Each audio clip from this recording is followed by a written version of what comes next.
Voy a usar una metáfora. A mí las metáforas me encantan porque te permiten visualizar cosas que son cosas que son complejas de explicar con palabras. Mirad, nuestra mente es como un océano revuelto, donde hay olas grandes, impetuosas, agresivas. Y, pues claro, esto nos afecta a nuestra vida, nos afecta en la salud, nos genera tensión, sube el colesterol, sube los lípidos, sube la glucosa, sube el cortisol, en fin, un montón de lío. Cuando una persona se va sosegando, cuando una persona se va calmando, es como si pasara de la superficie del océano con esas ondas, con esas subidas y esas bajadas, a un espacio un poquito por debajo. Entonces ya estás debajo, ya estás en el agua, ya te has sumergido, no estás muy profundo, pero miras hacia arriba y aunque sientes la agitación de las olas, no te están afectando tanto. ¿Cuántas veces nos habrá pasado más de uno que estamos en un mar revuelto, te viene una ola y dices, esto es muy grande?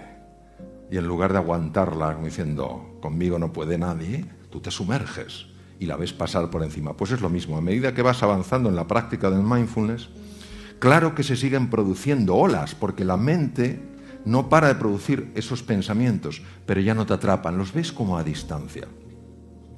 Conforme vas profundizando, vas entrando en un sitio verdaderamente curioso.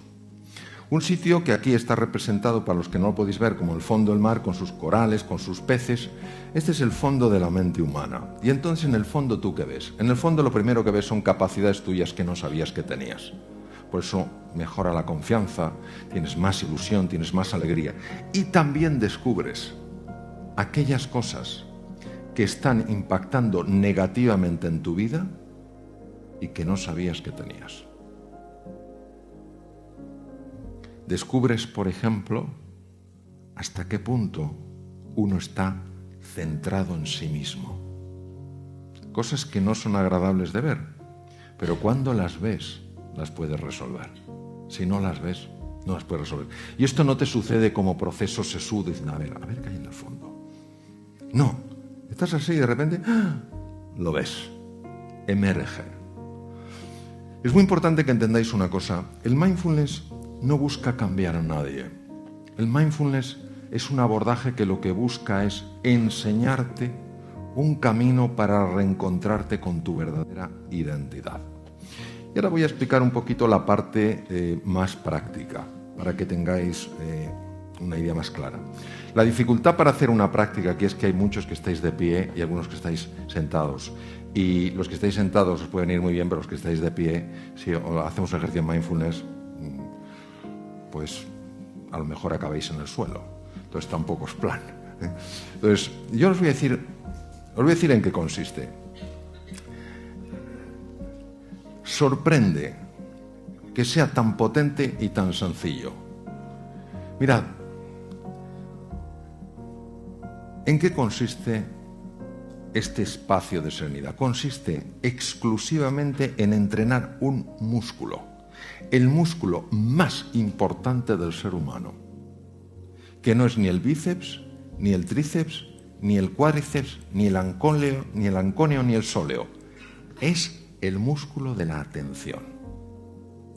Entonces, claro, tú tomas una posición sentado o tumbado, con la espalda recta, y lo que haces es sencillamente llevar tu atención a tu respiración. ¿Por qué? Porque la respiración es algo que está sucediendo aquí y ahora, en este momento. Entonces es la referencia que tú tienes para ir entrenando tu atención. Entonces, ¿qué ocurre? Que te surge un pensamiento. Entonces, el pensamiento puede ser, ¿qué habrá hoy de cena? ¿Habrá pimientos rellenos de bacalao? ¿O estarán rellenos? ¿Sabéis de lo que hablo? ¿A que sí? ¡Claro! Pero esto va a suceder. El problema es cuando el pimiento te atrapa. Y entonces ya te ves, ¿me entendéis? Ya te ves comiéndote el pimiento. Ya te ha atrapado. Ya te ha atrapado. Entonces hay gente que dice, es que yo no puedo dejar de tener pensamientos. Ni yo tampoco.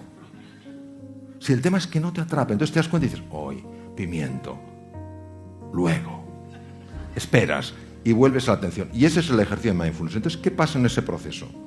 En ese proceso, la mente que está habitualmente agitada empieza a calmarse. De forma natural. Y cuando empieza a calmarse, tú te empiezas a encontrar mejor, porque lo que de verdad altera al ser humano es su mente. Yo os voy a contar un ejemplo para que veáis hasta qué punto esto es así. Tal vez alguno me lo ha escuchado, tú me lo has oído, Andrés. El caso de una enferma que yo tuve que se llamaba Margarita. Lo conocéis, ¿no? Fijaos lo que le pasaba a Margarita. O sea, Margarita, un dolor de estómago horribles. Horribles la pobre. Y toda la culpa era de su jefe. Cuando ella empezó a trabajar su interior, su tubo digestivo se mejoró, se quitó el dolor de estómago, su jefe era mejor persona, etcétera, etcétera. No nos damos cuenta hasta qué punto nosotros estamos generando esa agitación. Como no lo vemos, necesitamos algo que a nivel inconsciente esté funcionando, esté resolviendo, esté sosegando, esté tranquilizando. Entonces, la mente plenamente presente, que es lo que significa mindfulness, que tiene una serie de ejercicios, lo único que hace es irte entrenando en eso. Es decir, irte entrenando para que tú seas el dueño, la dueña de tu atención. En un mundo que está permanentemente distraído, donde pensamos que la multitarea es lo normal. La multitarea es profundamente anormal. No hay un solo estudio científico que demuestre que el ser humano está hecho para la multitarea. Otra cosa es que vivamos así. Entonces se fractura la atención. Conforme tú vas ganando espacio, teniendo esos 5 minutos, 10 minutos, a lo mejor por la mañana, donde dices, me voy a sentar. Me voy a sentar con tranquilidad, me voy a poner una alarma suave, no te pongas el típico de martillos alemanes, de la alarma que te levantas y parece que te ha dado un yuyu. Te pones una música suave a los 10 minutos para olvidarte del reloj, y dices, vamos a ver esto. Y entonces sencillamente, sentadito o tumbado, empiezas a notar la respiración. Y entonces te aparece el pensamiento, ¿qué habrá de desayuno? ¿O qué desayunaré hoy? Y tú no te enfadas, no. Tú haces como si tuvieras una mascota. No le arrancas el cuello cuando está aprendiendo. Tú la traes con firmeza y amabilidad y vuelves aquí. Y sigues en tu atención y se te vuelve a ir. Pero tú, con la misma paz y firmeza, lo vuelves a traer. Y te vas entrenando en eso. Y entonces, lo que va pasando con el tiempo es que la mente se apacigua. Tu reactividad se reduce. Y empieza a haber un espacio para la respuesta. Somos criaturas muy reactivas. ¿Qué tal estás? ¿Por qué? No, yo solo te preguntaba qué tal estás, ¿no? Entonces, esa reactividad que es un fruto directo de la mente que rumia, de la mente que agita, esa reactividad se va reduciendo. Empiezas a tener más vitalidad, empiezas a tener más tranquilidad, empiezas a tener más energía, empiezas a tener más compasión. Entonces, lo que descubrieron estos científicos de la mente sencillamente es que se puede vivir de otra manera. Pero tenemos que entender que nuestro problema no es la falta de tiempo. Yo sé que todos pensamos que el problema es la falta de tiempo. No es verdad. Comentaba esta mañana en un programa de televisión que un amigo mío austriaco se encontró en una casa de un bisabuelo suyo un periódico de comienzos del siglo XX. Agarraros a la silla. Sucesos, ciudad de Viena. Un tranvía atropella y mata a un anciano de 40 años. A comienzos del siglo XX la expectativa de vida era entre 35 y 40 años. Aunque viviéramos 500 años nos quejaríamos de falta de tiempo. No es un problema de falta de tiempo. Es nuestra excusa. Cuando uno se para y sabe que ese tiempo es importante, y esto lo digo sobre todo a las damas, porque las damas muchas veces, por condicionamiento social, pensáis que si dedicáis tiempo a vosotras sois egoístas. Y parece que tenéis que vivir solo en la entrega a los demás, y yo creo que es fundamental que os cuidéis a vosotras. Sí.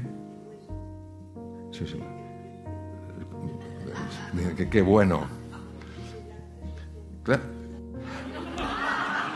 No creo que los hombres aquí protestaran. Espero que no. Pero es que es verdad, o sea, da la sensación de no.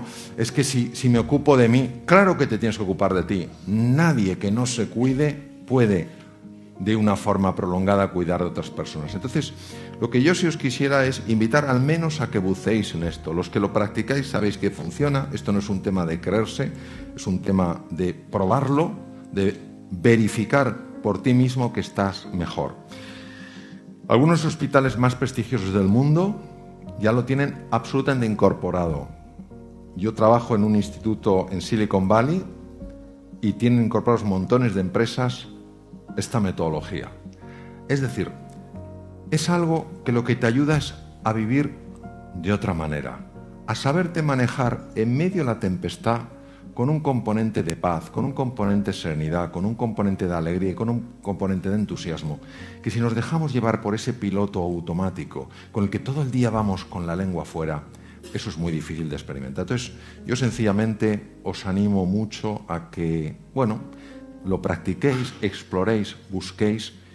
Mira, una preciosa música que nos llama la atención como diciendo, sí, aquí hay una llamada del más allá diciendo prueba, prueba. Entonces, bueno, pues eso es todo lo que os quería decir y terminar con una, no sé si tendremos tiempo para alguna pregunta, pero terminar con una frase que a mí me impactó mucho de Albert Camus, ¿no? Albert Camus fue un gran filósofo, premio Nobel de Literatura en 1956, francés, y Albert Camus decía, en medio del duro invierno descubrí por fin que dentro de mí hay un ser invencible. Entonces, que sepamos que dentro de cada uno de nosotros hay ese ser invencible, que no es un canto a la arrogancia, no es un canto a la prepotencia, sino es verdaderamente reconocer que no hay entre vosotros, no hay entre nosotros nadie que haya sido llamado a la mediocridad. Todos hemos sido llamados a la grandeza. Pero para poder escuchar ese maravilloso Stradivarius en medio de la orquesta, hay que saber silenciar un poco los platillos. Hola amigas, amigos, ¿cómo están? Vamos a rescatar juntos 3 puntos de la charla sobre mindfulness que nos dio Mario Alonso Puig. El primero es cómo es nuestra mente en lo cotidiano, el segundo cómo es esta práctica y después el último, cuáles son algunos de los beneficios. Primero, quiero ver lo que nos suele suceder en la vida cotidiana, ¿no? Nos dice que nuestra mente es como un océano revuelto porque lo común cuando no entrenamos nuestra mente es que estemos constantemente con una lluvia de pensamientos. En este sentido, pensemos que nuestro cerebro procesa al día cerca de 60.000 pensamientos, de los que el 95% son involuntarios y se calcula que el 80% de esos pensamientos involuntarios son negativos. Después vamos a retomar un momento esto. Pero esto es lo que nos suele suceder cuando no entrenamos nuestra mente. Lo segundo es cómo haces para entrenarte en la práctica de mindfulness. Puig nos plantea que empieces a prestar atención a tu respiración, ¿sí? ¿Qué hacemos? Respiramos profundo, suave pero profundo así.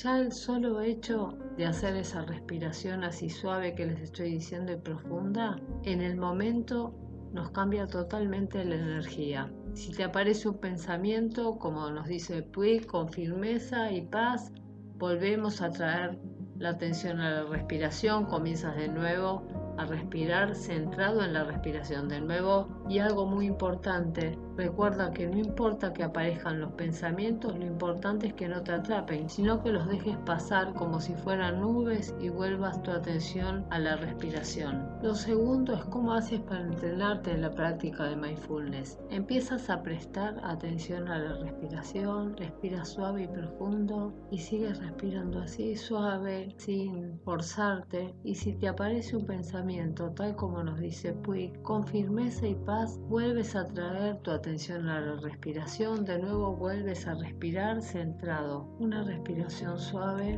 Cada vez que viene un pensamiento, volvemos a centrarnos en la respiración. Algo muy importante, recuerda que no importa que aparezcan pensamientos, lo importante, nos dice Puig, es que no te atrapen. Quiere decir que no inicies toda una cadena de pensamientos, sino que dejes pasar ese pensamiento, cada pensamiento como si fueran nubes y tú vuelves a centrar tu atención en la respiración. Por último, trata de hacerlo si es posible por lo menos 10, si puedes 15 minutos, 2 veces al día. Lo ideal es que trates de elegir horarios regulares, ¿sí? Para que puedas hacerlo un hábito. Lo ideal es practicar 2 veces por día, por lo menos 15 minutos. Con eso realmente vas a notar la diferencia. Y ahora sí, veamos el último punto que quiero compartir. Cuando hablamos de sus beneficios, Puig nos dice que Mindfulness es un abordaje para encontrarte con tu verdadera identidad. Cuando empezamos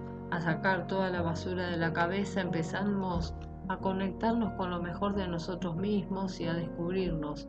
Descubres capacidades que no sabías que tenías, mejora tu confianza, tienes más ilusión, más alegría, aumenta tu vitalidad, tu energía, tu compasión. También nos plantea que empiezas a descubrir cosas que te hacen mal y que cuando comienzas a apaciguar la mente, disminuye tu reactividad, ¿sí?